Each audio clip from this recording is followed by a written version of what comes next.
تب تک دوستوں میں آپ سے کچھ باتیں شیئر کروں گی رمضان الکریم کے بارے میں۔ بخاری کی حدیث 1899 ہے۔ رسول اللہ صلی اللہ علیہ وسلم نے فرمایا، جب رمضان کا مہینہ آتا ہے تو آسمان کے تمام دروازے کھول دیے جاتے ہیں، جہنم کے دروازے بند کر دیے جاتے ہیں اور شیاطین کو زنجیروں سے جکڑ دیا جاتا ہے۔ بخاری کی حدیث نمبر 1904 میں ہے کہ رسول کریم صلی اللہ علیہ وسلم نے فرمایا، اللہ پاک فرماتے ہیں کہ انسان کا ہر نیک عمل خود اسی کے لیے ہے مگر روزہ، کہ وہ خاص میرے لیے ہے اور میں ہی اس کا بدلہ دوں گا۔ حضرت سلمان فارسی روایت کرتے ہیں کہ رسول اللہ صلی اللہ علیہ وسلم نے شعبان کی آخری تاریخ کو خطبہ دیا اور فرمایا، اے لوگوں، تمہارے اوپر ایک بڑا بزرگ مہینہ سایہ فگن ہوا ہے۔ یہ بڑی برکت والا مہینہ ہے۔ یہ وہ مہینہ ہے جس کی ایک رات ایسی ہے کہ 1000 مہینوں سے افضل ہے۔ اللہ تعالیٰ نے اس کے روزے فرض کیے ہیں اور اس کی راتوں کے قیام کو نفل قرار دیا ہے۔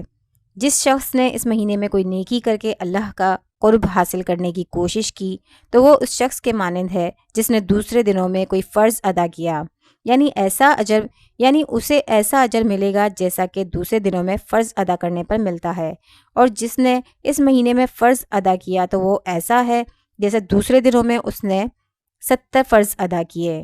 رمضان صبر کا مہینہ ہے اور صبر کا ثواب جنت ہے، اور یہ ایک دوسرے کے ساتھ ہمدردی کرنے کا مہینہ ہے، اور یہ وہ مہینہ ہے جس میں مومن کا رزق بڑھایا جاتا ہے۔ اگر کوئی شخص اس میں کسی روزے دار کا روزہ کھلوائے تو وہ اس کے گناہوں کی مغفرت اور اس کی گردن کو دوزخ کی سزا سے بچانے کا ذریعہ ہے، اور اس کے لیے اتنا ہی اجر ہے جتنا اس روزے دار کے لیے روزہ رکھنے کا ہے، بغیر اس کے کہ اس روزے دار کے اجر میں کوئی کمی واقع ہو۔ حضرت سلمان رضی اللہ تعالی عنہ کہتے ہیں کہ ہم نے یعنی صحابہ کرام نے عرض کیا، یا رسول اللہ، ہم میں سے ہر ایک کو یہ توفیق میسر نہیں ہے کہ کسی روزے دار کا روزہ کھلوائے۔ نبی کریم صلی اللہ علیہ وآلہ وسلم نے فرمایا، اللہ تعالیٰ یہ اجر اس شخص کو بھی دیں گے جو کسی روزے دار کو دودھ کی لسی سے روزہ کھلوا دے، یا ایک کھجور کھلا دے، یا ایک گھونٹ پانی پلا دے، اور جو شخص کسی روزے دار کو پیٹ بھر کر کھانا کھلا دے تو اللہ تعالیٰ اس کو میرے حوض سے پانی پلائیں گے۔ اس حوض سے پانی پی کر پھر اسے پیاس محسوس نہ ہوگی یہاں تک کہ وہ جنت میں داخل ہو جائے گا۔ اس کے بعد آپ صلی اللہ علیہ وآلہ وسلم نے فرمایا، یہ وہ مہینہ ہے کہ جس کے آغاز میں رحمت ہے، وسط میں مغفرت ہے اور آخر میں دوزخ سے رہائی ہے۔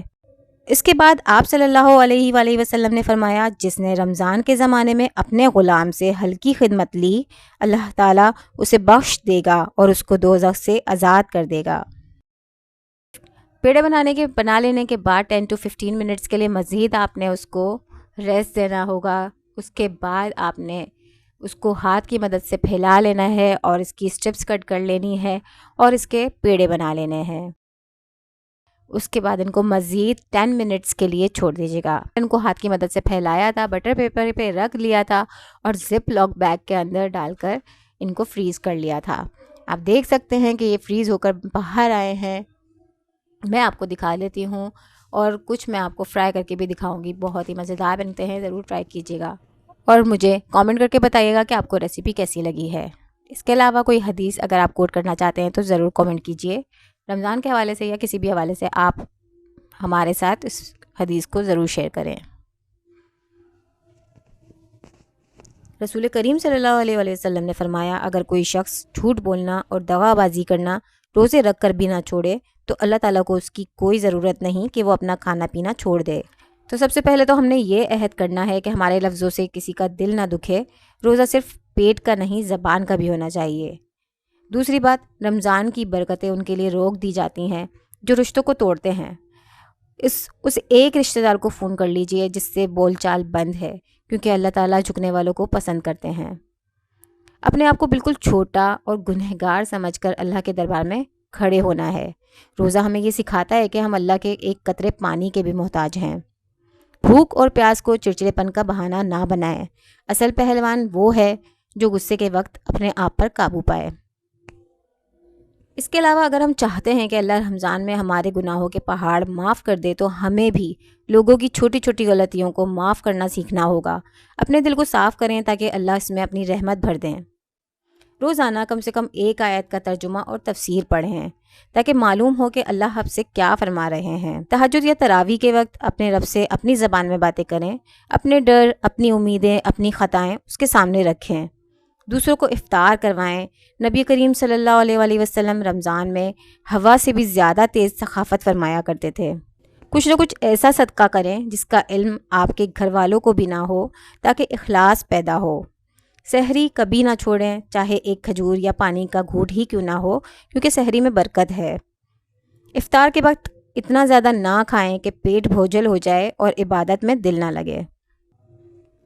دوستو، ان باتوں کا خیال ہم نے صرف رمضان میں نہیں تھرو آؤٹ دا ایئر رکھنا ہے، اور میری دعا ہے کہ یہ رمضان آپ کی روح کے دریچوں میں نور بھر دے، آپ کے دل کے آنگن میں سکون کے دیے روشن کر دے، آپ کی ہر خاموش دعا کو آسمان تک رسائی ملے اور ہر آنسو خوشیوں کے موتی میں بدل جائے، آپ کی زندگی ایمان کی خوشبو سے مہکتی رہے۔ آمین ثم آمین۔ السلام علیکم ورحمۃ اللہ وبرکاتہ۔